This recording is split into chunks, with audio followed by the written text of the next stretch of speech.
This is Carly Gregg, just 15 years old. In recent days, her name and face have been featured in the major news outlets across the United States. Carly is the perpetrator of a terrible crime, a crime that shocked a small town in the state of Mississippi.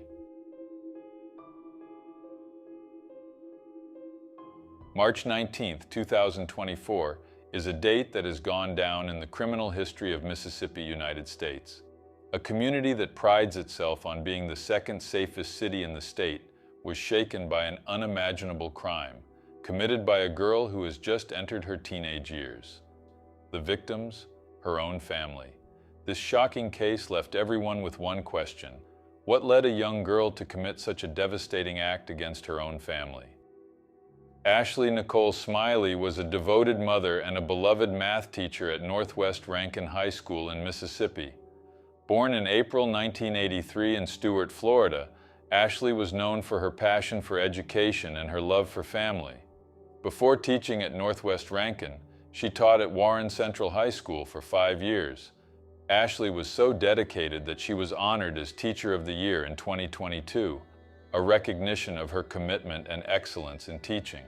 At home, Ashley was described as a loving mother who enjoyed reading and spending time with her family. She lived with her husband, Heath Smiley, and her daughter, Carly Gregg, who was 14 at the time, along with their 2 dogs, Wyatt and Finn, in a nice house on Ashton Way. Heath is not Carly's biological father, but he cared for the girl as if she were his own. The couple faced the typical challenges of parenting a teenager, and things became even more complicated when they discovered that Carly had a secret boyfriend and was exhibiting concerning behaviors, such as using drugs. Despite all of this, Ashley and Heath believed they were handling everything as best as they could and were trying to support Carly in any way necessary. Unfortunately, the situation took a tragic turn, culminating in the events of March 19, 2024, which profoundly shook the community and the Smiley family. I couldn't find much detailed information regarding Heath Smiley's background. What is known is that he was a physical therapist assistant and a man dedicated to his family. He provided all his support to Ashley and was always by her side through the daily challenges. He, like Ashley, also believed he was dealing with normal teenage problems and never imagined things would spiral completely out of control. To cope with this difficult phase of her adolescence, Carly was undergoing therapy for anxiety and stress. Other stressful factors included Carly's biological father, Kevin Gregg.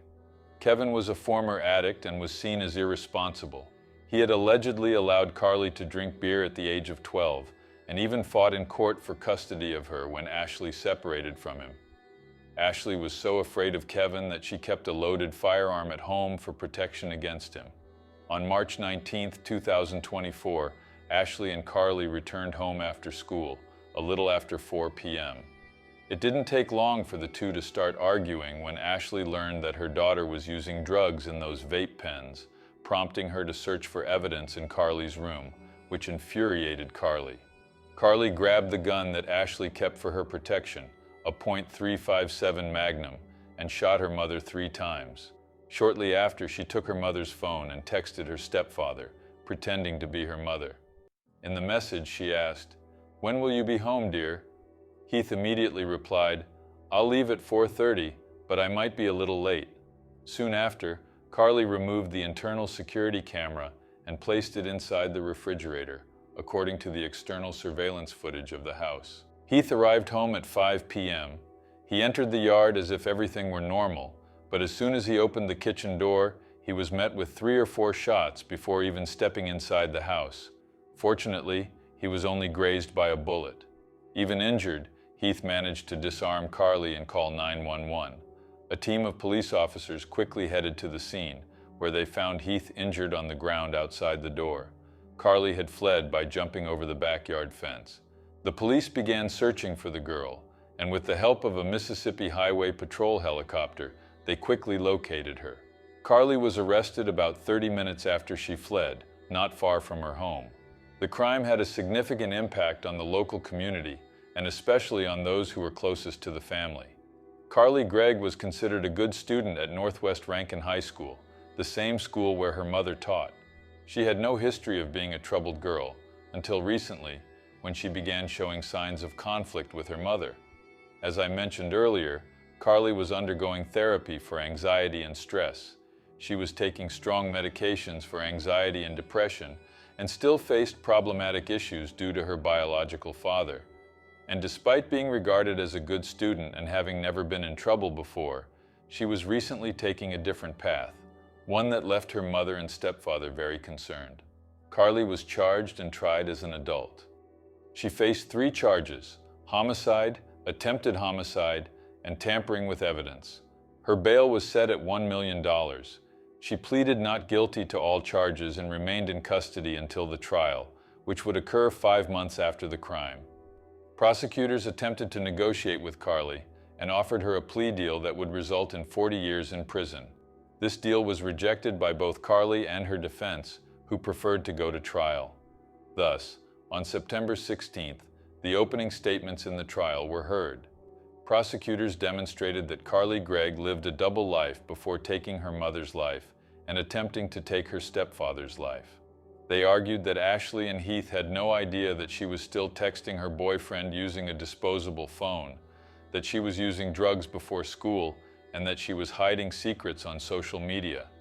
Prosecutors claimed that Carly's actions before and after the crime showed that she intended to take her mother and stepfather's lives without any mercy. On the other hand, the girl's defense began by stating that she was suffering from an undiagnosed mental illness, which led her to commit the tragic acts of March 19th.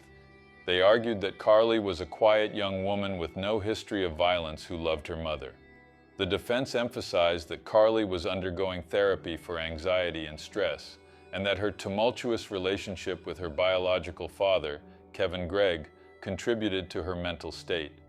Carly's lawyers also stressed that Ashley and Heath underestimated the issues Carly was facing, as they believed they were dealing with typical adolescent behavior without realizing the depth of the girl's problems.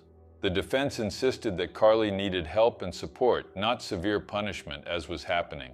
Essentially, the defense portrayed Carly as a victim of circumstances, suggesting that the events of the day of the crime were the result of an acute mental health crisis. They urged the court to consider Carly's mental health when making a decision about her fate.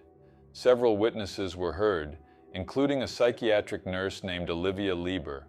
Olivia stated that she first met Carly in January 2024 when the girl filled out a form indicating whether or not she heard voices. She mentioned that she last saw Carly on March 12th, a week before the crime.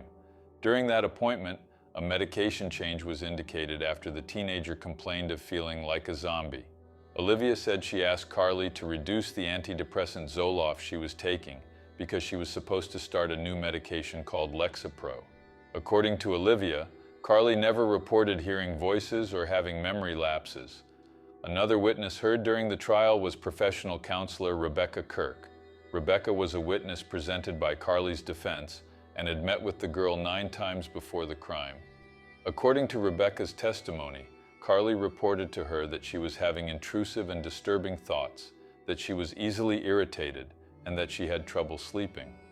In a conversation with Rebecca, Carly's mother Ashley confirmed her daughter's reports and stated that the situation was becoming increasingly difficult. Despite this, Carly again denied hearing voices. When given the opportunity to ask questions, the prosecutor asked Rebecca how many of her patients complained of anxiety and depression. Rebecca replied that all of her patients did. The prosecutor then asked how many of those patients had killed their own mother. Rebecca responded that before Carly, none had. Dr. Jason Pickett, a psychiatrist, described the girl's actions as diabolical. Jason Pickett stated that he reviewed the evidence before writing an 85-page report for the prosecution. According to the psychiatrist, Carly did not meet the standards for insanity in Mississippi at the time of the crime, and she was aware of the nature and severity of her actions that day. Jason Pickett continued to reference the testimony that Carly's father was diagnosed with bipolar disorder and his concerns about her showing symptoms of the same condition. The psychiatrist stated that Carly did have some issues, but nevertheless, she was fit to be judged as a normal person because she had full awareness of the gravity of her actions. Finally, the public prosecutor of Rankin County stated that Carly Gregg is an evil person And while this is not easy to say, the truth is that sometimes evil comes in youthful packages. Over 5 days, disturbing evidence was presented to the jury, including a video from an internal camera in the house showing Carly with a gun at her back as she walked through the house. Soon after, gunshots are heard. The girl then returns to the kitchen and is seen texting her stepfather and playing with her dogs as if nothing had happened. Prosecutors say this occurred shortly after she had just shot her mother in the face. When her stepfather, Heath, arrived home, Carly shot him. "A gun went off in my face before the door was opened," Heath said in court. In his testimony, Heath recalled arriving home when a gun went off near his face. He said everything was a blur. After the first shot, he remembered struggling to remove the gun from Carly's hand. During the struggle, he said 2 more shots were fired, but he was still able to take the gun from her. At the end of the trial, defense attorney Kevin Camp pleaded with the jurors before they made any decisions. He stated that Carly did not know what was happening at the time of the crime and urged the jurors to find her not guilty by reason of insanity. Meanwhile, the prosecution asked the jury to sentence Carly Gregg to life in prison without the possibility of parole, asserting that she showed zero remorse for what she had done. The jury deliberated for 2 hours and then found Carly Gregg guilty on all charges. During the reading of her sentence, Carly cried heavily while her stepfather looked down with a very sad expression. Carly Gregg was sentenced to life in prison without the possibility of parole for first-degree murder, attempted murder, and an additional 10 years for tampering with evidence. The case of Carly Gregg had a huge impact both in the local community and across the media. The absurd nature of the crime, involving a 14-year-old girl, attracted public attention and sparked intense debates on various topics. Many were left in shock and sadness, trying to understand how such a tragedy could occur in an apparently peaceful and safe environment. The school where Ashley Smiley taught and Carly attended offered psychological support to students and staff. There were several vigils and community events to honor Ashley and support the Smiley family. The media extensively covered the case, highlighting the disturbing details and emotional complexities involved.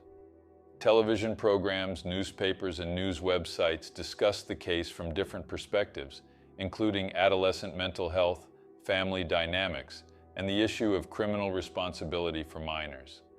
The case also sparked public debates about the need for better mental health resources for young people and the importance of identifying and addressing psychological issues early on. The discussion about how the justice system should handle minors accused of serious crimes was also intensified, with differing opinions on the appropriateness of trying Carly as an adult. And for Carly's family, the impact was devastating. Imagine living with the loss of Ashley, the pain from the attack on Heath, and the difficult reality of seeing Carly facing serious charges.